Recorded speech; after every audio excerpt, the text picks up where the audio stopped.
Hello friends, welcome to smart TV. दोस्तों, आज की वीडियो उन भाइयों के लिए है जो कि सऊदी अरब जाना चाहते हैं बरास्ता नेपाल। तो वीज़ा प्रोसेसिंग में कितना ख़र्चा आता है, इसके अलावा उनके टिकट्स में कितना ख़र्चा आता है, होटल की बुकिंग में कितना ख़र्चा आता है और कैसे की जाती है, कौन कौन से अखराजात और इसके अलावा होते हैं पीसीआर टेस्ट वगैरह वगैरह, ये सब का सब इस वीडियो में फुल डिटेल के साथ बताया गया है। आप शुरू से लेकर आखिर तक वीडियो देखेंगे तो तभी आपको समझ आएगी। और मैं आपको एक राय दूंगा कि आप एक पेपर और कलम अपने पास रख लें और जो जो इम्पोर्टेंट पॉइंट्स इस कन्वर्सेशन में आपको नज़र आए वो सब के सब नोट करते जाएं और उस हिसाब से अपनी तैयारी करें, तो इंशाल्लाह आप रास्ता नेपाल सऊदी अरब पहुंच जाएंगे। मैंने अपने एक दोस्त के साथ एक व्हाट्सएप में कन्वर्सेशन की है।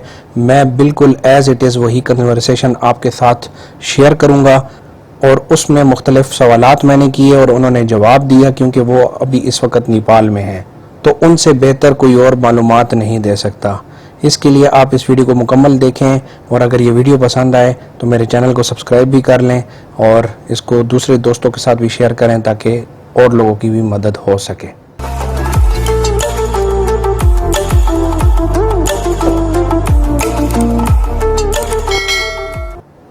चलिए सबसे पहले व्हाट्सएप की कन्वर्सेशन सुनते हैं, उसके बाद फिर मैं आपको बताऊंगा कि टोटल एक्सपेंस कितने होते हैं और कितनी रकम की आपको ज़रूरत पड़ेगी इस सारे प्रोसेस को कंप्लीट करने में, सऊदी अरब तक पहुंचने में। अस्सलाम वालेकुम भाई, क्या हाल है, कैसे हैं आप भाई? जैसा कि मालूम हुआ है कि आप खैर खैरियत से नेपाल पहुंच गए हैं पाकिस्तान से और अगली आपकी डेस्टिनेशन इंशाल्लाह सऊदी अरब है। तो भाई आपसे कुछ गाइडलाइन चाहिए प्रॉपरली अपने दूसरे भाइयों के लिए कि वो कैसे अप्लाई करें नेपाल का वीज़ा और नेपाल में स्टे के दौरान किन किन चीज़ों का रिक्वायरमेंट है, उसके बाद नेपाल की इमिग्रेशन में और सऊदी की इमिग्रेशन में फिर किन किन चीज़ों की रिक्वायरमेंट होगी। तो उससे रिलेटेड आपसे जो है मुझे इंफॉर्मेशन चाहिए, तो आप अगर डिटेल में बता सकें तो बहुत मेहरबानी होगी। मेरा पहला सवाल ये है कि कौन कौन से कैटेगरी के लोग वीज़ा के लिए अप्लाई कर सकते हैं और क्या ऑन अराइवल वीज़ा मिलता है या हमें एम्बेसी में जाके वीज़ा अप्लाई करना है? जी भाई, अस्सलाम वालेकुम। नेपाल का वीज़ा जो है वो किसी को भी मिल सकता है। उसके लिए प्रोफेशन होना, मेहनत क्या है क्या नहीं है, उसका कोई इशू नहीं है। नेपाल का वीज़ा जो है वो आजकल स्पॉन्सर्ड मिनिस्ट्री ऑफ टूरिज़्म से निकाल कर दे रहे हैं एजेंट्स, जो यहाँ पर होटल्स हैं 3 स्टार 4 स्टार, उनके थ्रू वो वीज़ा निकाल कर दे रहे हैं। और नेपाल का वीज़ा फ़िलहाल एम्बेसी इस्लामाबाद में है और एक कॉन्सुलेट का ऑफिस जो है वो कराची में है। तो उन्होंने जो है वो 30 अप्रैल तक क्लोज़ कर दी है एप्लीकेशन सबमिट करना। ये ठीक हो गया भाई। तो एजेंट जो स्पॉन्सर्ड वीज़ा दे रहे हैं, टूरिस्ट वीज़ा, तो उसके लिए कौन कौन की डॉक्यूमेंट्स की रिक्वायरमेंट वो करते हैं? भाई उसके लिए डॉक्यूमेंट जो है वो पासपोर्ट की कॉपी चाहिए होगी, अकामे की कॉपी चाहिए होगी, एग्जिट एंट्री की कॉपी चाहिए होगी और आईडी कार्ड की कॉपी चाहिए होगी फ्रंट एंड बैक। बस यही चीज़ें चाहिए। ये वीज़ा तकरीबन कितने दिनों में इशू हो रहा है, ये जो एजेंट के थ्रू? मतलब इसकी टाइम ड्यूरेशन क्या है वो, और कितनी पेमेंट आपसे ली है उन्होंने वीज़ा प्रोसेसिंग की? ठीक है, तो इसका मतलब है 3 दिनों के अंदर अंदर वीज़ा इशू हो जाता है और 30,000 रुपये आपसे लिए उन्होंने वीज़े के। अब मेरा अगला सवाल भाई ये है कि आपको क्या कंफर्म्ड एयर टिकट चाहिए? इधर से डेफिनेटली कराची या इस्लामाबाद से नेपाल का तो डेफिनेटली चाहिए होगा, फिर आगे नेपाल से सऊदी अरब का भी चाहिए कि आप वहाँ जाके करा सकते हैं, और इसके अलावा कंफर्म्ड होटल की बुकिंग भी एयरपोर्ट पर चेक करते हैं बोर्डिंग पास देने से पहले कि नहीं, और कौन सी एयरलाइन आप प्रेफर करेंगे ट्रैवल करना फ्रॉम पाकिस्तान टू नेपाल? देखिए भाई, जो एयरलाइन है वो एयर अरेबिया है, चीपेस्ट है सबसे। तो उसी के थ्रू ही मैं आया हूँ और उसी के थ्रू ही जो है वो और लोग आएंगे तो वो ज़्यादा बेहतर है। डॉक्यूमेंट्स जो उन्होंने देखे हैं उसका एक पूरा सेट बनवाना होगा आपको। पीसीआर टेस्ट होगा, पासपोर्ट की कॉपी, अकामे की कॉपी, एग्जिट री एंट्री की कॉपी, मुकीम पेज की कॉपी, आईडी कार्ड की कॉपी, और टिकट की copy, that's it. Confirm ticket जो पाकिस्तान से वाया शारजा नेपाल के लिए, काठमांडू के लिए होगा। आगे के लिए जो है वो आपको, अच्छा हाँ सॉरी, एक और चीज़, hotel booking, confirmed hotel booking. जो आपके आगे जो प्रोसीजर होगा वो ये होगा कि जो टिकट आप रखेंगे नेपाल से सऊदीया का, वो कंफर्म टिकट ले लें। एजेंट्स बना कर दे देते हैं 2000, 3000, 1000 रुपये में, जिसमें वो टिकट नंबर इशू कर देते हैं। 24 आवर्स के लिए वैलिड होता है, उसके बाद वो वॉइड कर देते हैं वो बुकिंग। तो वो जो टिकट है वो भी आप शो करेंगे, क्योंकि इमिग्रेशन बोर्डिंग के वक्त वो मांगते हैं। ये जितने भी डॉक्यूमेंट्स हैं इनके 3 या 4 सेट बना लें फोटोकॉपी, और वो रख लें अपने पास, ताकि आपको कोई इशू ना हो। मैंने जो वीज़ा था वो कॉन्सुलेट से लगवाया था, तो मेरा वीज़ा ऑलरेडी स्टैम्प था उस पर, पासपोर्ट पर, तो मुझे ज़रूरत नहीं थी कि मैं वीज़ा उनको शो करूं जो टूरिज़्म का वीज़ा होता है। लेकिन जो एजेंट के थ्रू आएंगे टूरिज़्म का वीज़ा लेकर, उनको वो पेपर शो करना होगा। जो आपने पीसीआर टेस्ट पाकिस्तान से कराया है, क्या इनका नेपाल की कोई अप्रूव्ड हॉस्पिटल और क्लिनिक्स हैं, उधर से ही कराना है, या नॉर्मली जो पीसीआर टेस्ट के लिए अप्रूव्ड, मतलब सऊदी अरब के लिए जाने के लिए या बहरीन जाने के लिए जो हमारे पास एक लिस्ट है, तो उधर से भी हो सकता है, या नेपाल की कोई सेपरेट रिक्वायरमेंट है? उसके बारे में थोड़ा बता दें, और कितना खर्चा आया आपको पीसीआर टेस्ट कराने में। Secondly, air ticket from Pakistan to Nepal वो कितने का हुआ है आपका, और booking.com में जो आपने होटल रिजर्वेशन कराई है उसकी अप्रोक्सीमेट कॉस्ट कितनी आई है, और 15 नाइट्स का मतलब डेफिनेटली हमें पैकेज कराना होगा, तो ज़रा इसकी कॉस्ट ज़रा हमारे साथ शेयर कर दें। जी, ये जो एयरलाइन है उसी में उनके पास लिखी होती हैं अप्रूव जो लेबॉर्ट्रीज़ हैं, वहाँ से टेस्ट होते हैं। कहीं से भी करवा सकते हैं। मेन चीज़ है कि वहाँ पर QR कोड होना चाहिए उस PCR टेस्ट पर, और 6500 रुपये का मैंने करवाया था। 8 to 10 आवर्स में उसकी रिपोर्ट आ गई थी। और लेबॉर्ट्रीज जो हैं वो उसी एयरलाइन में, जैसे एयर अरेबिया से अगर जा रहा है कोई, तो उसमें पूरी लिस्ट लिखी होगी, आप उसकी वेबसाइट पर चेक कर लें, तो उतनी लेबॉर्ट्रीज से जो है वो टेस्ट करवा लें।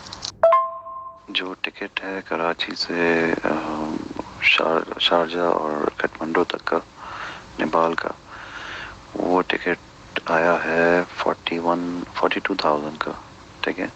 और वो वेरी हो जाता है, obviously day by day change होते रहते हैं। सेकंड ये कि जो होटल की बुकिंग है वो booking.com से आप कोई से भी होटल की बुकिंग करवा लें, 3 स्टार, 1 स्टार, 2 स्टार, और बुकिंग करवाने के बाद बस वो फ्री कैंसिलेशन की बुकिंग हो, ताकि जिस दिन आप वहाँ पर लैंड कर जाएं तो उसी वक्त आप जो है वो कैंसिल कर कर, अगर आपका कोई और इरादा है तो कहीं और चले जाएं, अगर उसी में जाना है तो आप उसी में चले जाएं। जी ठीक है। अब आप नेपाल पहुंच गए, तो वहाँ पे पीसीआर टेस्ट की क्या रिक्वायरमेंट है? सऊदी अरब जाने से पहले एक मरतबा ही करना है वो 72 आवर्स की वैलिडिटी वाला, या जैसे बहरीन में ऑन अराइवल है 5वें दिन है, 10वें दिन है, तो नेपाल में क्या स्टेटस है? नेपाल वाले कुछ रिक्वायरमेंट सेपरेटली करते हैं कि नहीं? और सेकेंडली, जो आपका वहाँ पे मतलब आप जिस भी अकोमोडेशन में रह रहे हैं, तो डेली वाइज पर डे एक दिन का खाना तकरीबन वो कितने का एस्टिमेट रख के जाएं, मतलब मल्टीप्लाई बाय 15 हम कर लेंगे ऑटोमेटिकली, तो इतना तकरीबन मतलब कि हमारे पास वहाँ पे एक्सपेंडिचर के लिए कैश होना चाहिए। और क्या पाकिस्तानी रुपया वहाँ पे मतलब कि इजीली एक्सचेंज हो जाता है, या यहाँ से नेपाली करेंसी में हमें लेके जाना होगा, या कोई और करेंसी वो रेकमेंड कर दें? और तकरीबन कितना एक एस्टिमेट बता देंगे, इतने पैसे हमारे पास होने चाहिए ताकि हम 15 दिन इजीली वहाँ पे खाने पीने के साथ सरवाइव कर सकें। नहीं, PCR टेस्ट जो है वो सिर्फ सऊदी जाने से पहले होगा। एक दिन पहले टेस्ट होगा PCR टेस्ट, जो 72 आवर्स के लिए वैलिड होता है। रिगार्डिंग PCR टेस्ट, हुआ यह है कि आज एक लेटेस्ट न्यूज़ आई थी जिसमें गवर्नमेंट ने बैन कर दिया PCR टेस्ट जितने भी यहाँ पर फॉरेनर्स हैं उनके लिए, लेकिन अल्हम्दुलिल्लाह उसके बाद जो है वो ये ख़बर आ गई थी कि उन्होंने PCR खोल दिया है, जो 25 अप्रैल तक आए हैं। अब आगे की क्या कहानी है ये कुछ कहा नहीं जा सकता, क्योंकि नेपाल के केसेस जो हैं वो डे बाय डे बढ़ रहे हैं, इंक्रीज़ हो रहे हैं, 3000 प्लस केसेस हो रहे हैं डेली। तो आगे का कुछ कहा नहीं जा सकता कि क्या इनकी हिकमत अमली होगी। फ़िलहाल जो है वो लॉकडाउन है नेपाल में।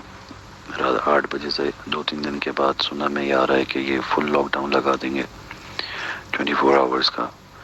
तो इस सिलसिले में जो है वो अभी तक कोई चीज़ हकमी सामने नहीं आई है।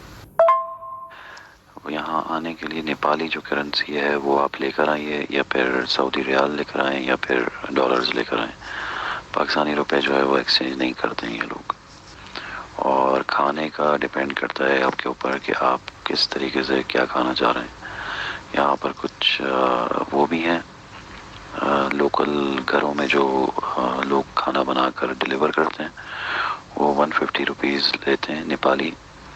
आपको घर पर जो होटल है या जो भी है वहाँ पर आपको डिलीवर कर देते हैं एक वक्त का खाना, जिसमें एक पर्सन के लिए काफ़ी होता है वो खाना। बाहर से अगर आप जाकर लेते हैं तो हलाल फूड्स आपको चेक करने पड़ेंगे रेस्टोरेंट्स, और उसमें आपको काफ़ी सर्चिंग करने के बाद वो मिलेंगे हलाल फूड रेस्टोरेंट्स। वो थोड़े महंगे हैं, लेकिन ये कि वो भी बेरेबल हैं। 300 नेपाली रुपीज़ में बंदा खाना खा सकता है आराम से एक वक्त का।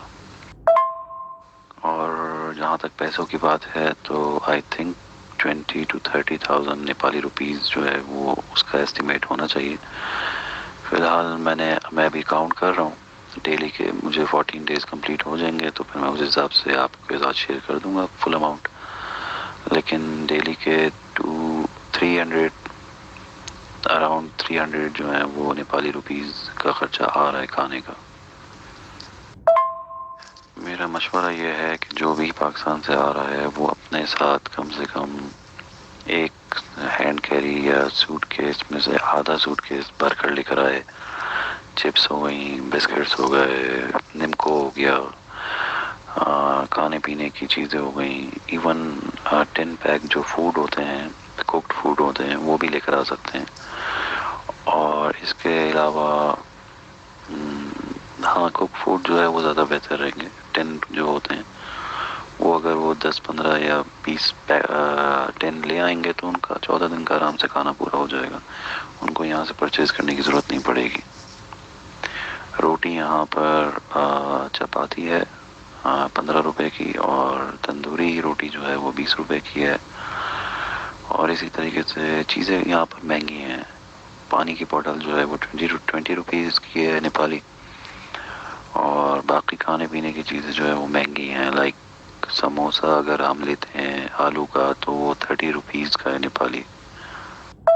जी ठीक हो गया। ये खटमंडू से सऊदीया की डायरेक्ट फिर टिकट है या इसमें भी कोई बीच में कोई स्टे आता है, ये ज़रा बता दीजिएगा। और सेकंड चीज़, सऊदीया की रिक्वायरमेंट और नेपाल की इमिग्रेशन के वक्त रिक्वायरमेंट सिर्फ यही होगी कि 14 डेज़ स्पेंड करने हैं, तो 14 डेज़ में ऑन अराइवल डे शामिल है, और या डिपार्चर डे का कोई इशू तो नहीं है कि विद इन डिपार्चर और अराइवल के 14 डेज़ होने चाहिए, या डिपार्चर डे को शामिल करके 14 डेज़ होने चाहिए।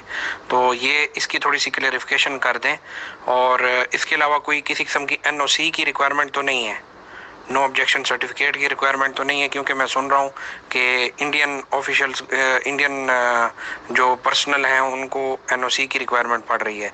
तो पाकिस्तान के लोगों को कोई किसी किस्म की NOC की रिक्वायरमेंट तो नहीं है सऊदीया ट्रैवल करने से पहले। और लास्ट चीज़, सऊदीया वाले और अफ़गानिस्तान वाले एयरपोर्ट पे वो क्या चेक करेंगे, ज़रा उसके बारे में बता दें। बहुत शुक्रिया जी, काठमांडू से जो है वो सऊदी की डायरेक्ट फ़्लाइट नहीं है, वाया दोहा है, वाया मस्कत है, और वाया कुवैत है। सलाम एयर है, कतर एयरवेज़ है, और जज़ीरा एयरलाइंस है। ये 3 एयरलाइंस लेकर जा रही हैं, लेकिन जो बेस्ट ऑप्शन है वो कतर एयरवेज़ का है। उसमें काफ़ी मुश्किलात नहीं होती हैं पैसेंजर्स को। और जज़ीरा और खला मेर में सुना है कि लोगों को तंग किया जाता है, लेकिन बोट हो जाते हैं वो भी। वाया दोहा जो है वो जाती है कतर एयरवेज। सबसे ज़्यादा जो हाई प्राइस चल रही है कतर एयरवेज की चल रही है, 3000 रियाल का टिकट है उसका, नेपाल से जिद्दा का। जी एनओसी की ज़रूरत नहीं है फ़िलहाल। हमने सबसे यही सुना है कि एनओसी की ज़रूरत नहीं है। और जहाँ तक बात है इसकी डिपार्चर की, तो जिस दिन अराइवल होता है उसके नेक्स्ट डे से आप जो है 14 डेज़ काउंट करेंगे, मतलब कि 16th डे को आपको निकलना होगा। लेकिन मेरा जो इरादा है वो 15th डे का है। तो देखिए अब इंशाल्लाह ताला जब यहाँ से निकलेंगे तो बाकी की डिटेल्स पता चलेंगी। अच्छा, एक लास्ट सवाल, ये जो वीज़ा आपको इशू हुआ है ये 30 दिन का है, और टूरिस्ट वीज़ा भी नॉर्मल जो होटल स्पॉन्सर्ड होता है वो 30 दिन का होता है या 14 डेज़ का सिर्फ होता है? मेरे भाई मुझे जो वीज़ा इशू हुआ है वो 15 डेज़ का है। मेरे पास दो ऑप्शन थे, 15 डेज़ का वीज़ा ले लूँ या 30 डेज़ का, तो मैंने 15 डेज़ का चूज़ किया था। रिगार्डिंग स्पॉन्सर्ड वीज़ा जो टूरिज़म का होता है वो 30 डेज़ का होता है। जी भाई, बहुत शुक्रिया आपके टाइम का। उम्मीद है कि काफ़ी लोगों की जो है क्वेरीज इससे हल हो जाएंगी, और आपने काफ़ी डिटेल्ड सारे आंसर दिए हैं। आपके टाइम का बहुत शुक्रिया, जज़ाकल्लाह खैर। जी तो फ्रेंड्स, उम्मीद करता हूं कि हमारी व्हाट्सएप की इस बातचीत से आपके बहुत सारे सवालात के जवाबात मिल गए होंगे। और अगर आपके जहन में कोई और भी सवाल है जो इस कन्वर्सेशन में कवर नहीं हुआ तो वो आप कमेंट सेक्शन में पूछ लें और मैं ट्राई करूंगा कि उसका जवाब दे सकूं। अब आते हैं टोटल खर्चे पे कि टोटल खर्चा बरास्ता नेपाल अगर आप सऊदी अरब जाते हैं तो आपको तकरीबन कितने पैसे चाहिए। तो उसके लिए मैंने दो रूट सेलेक्ट किए हैं, एक है Islamabad to Kathmandu to Saudi Arabia और दूसरा है Karachi to Kathmandu to Saudi Arabia. इन दोनों में थोड़ा सा कॉस्ट डिफरेंस है, इसके लिए मैंने सेपरेट टेबल बनाए हैं। और दूसरी बात आपके साथ मैं शेयर कर लूँ कि आज की तारीख है 26 अप्रैल 2021 और 30 अप्रैल 2021 तक नेपाल की वीज़े फ़िलहाल होल्ड पे हैं, उसके बाद फिर इशू होंगे। तो इसके लिए हम कंसिडर करते हैं कि हम 5 मई 2021 को नेपाल के लिए ट्रैवल कर रहे हैं। तो उसके लिए मैंने टिकट एक्सपेंसेस चेक किए इस्लामाबाद टू काठमांडू, जो कि मुझे कुछ इस तरह मिले। ये देखिए, मैंने लिखा इस्लामाबाद टू काठमांडू 5 मई एक एडल्ट के लिए। तो मुझे जो चीपेस्ट मिला है वो है 69,000 का, 69,000 का। तो ये आप देख सकते हैं, ये इसमें एक स्टॉप है इस्लामाबाद टू मस्कत, मस्कत से फिर काठमांडू, ओमान एयर की ये फ़्लाइट है। तो ये तकरीबन 69,000 का टिकट मिल रहा है। अब अगर सेम इधर मैं कराची का चेक करूं तो कराची का मुझे इसी डेट को, देखें कराची टू काठमांडू ये 5 मई को मुझे इसी डेट को मिल रहा है 35,750 का। तो ये तकरीबन आप समझ लें कि 90% जो है इस्लामाबाद से महंगा है। और कराची में 35,000 का है तो इस्लामाबाद में 69,000 का है। तो उस हिसाब से मैंने कराची का ये टिकट 35,000 का पकड़ा है। और जब आप सऊदी अरब की बात करें, मतलब कि काठमांडू से सऊदी अरब, तो डायरेक्ट फ़्लाइट जो है वो 89,000 रुपये की शो कर रहा है।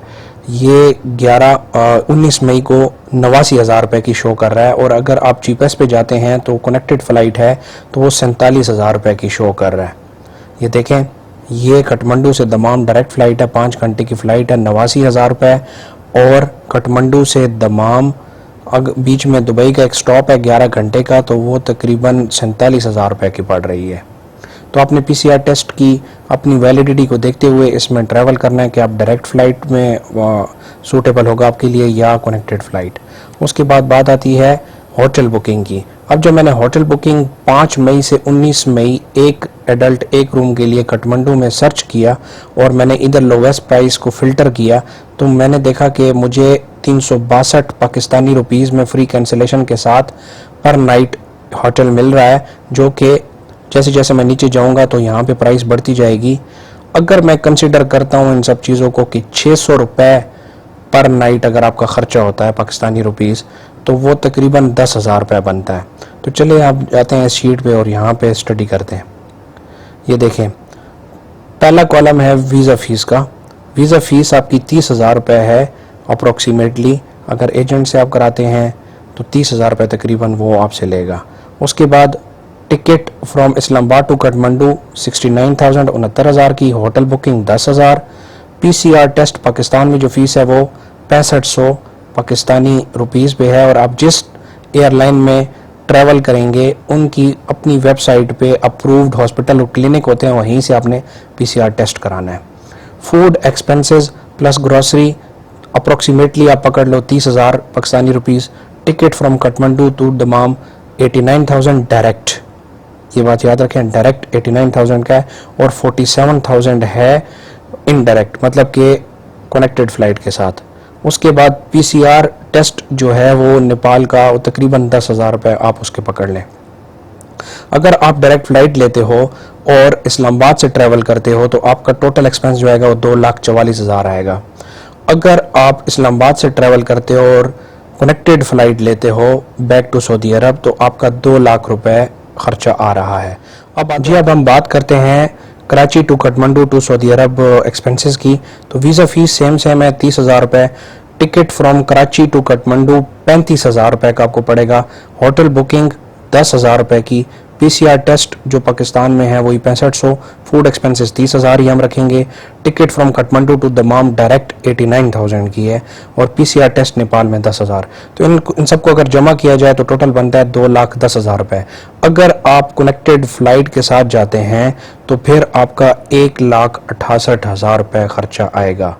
दोस्तों उम्मीद करता हूं कि आज की वीडियो में जो बातें बताई गई ये सब की सब आपको ज़रूर फ़ायदा देंगी अगर आप बरास्ता नेपाल सऊदी अरब जाना चाहते हैं। अगर आपको मेरी ये वीडियो पसंद आई है तो आप प्लीज़ मेरे चैनल को सब्सक्राइब भी कर दें और इस वीडियो को लाइक करें और अपने दोस्तों के साथ शेयर भी करें। बहुत शुक्रिया।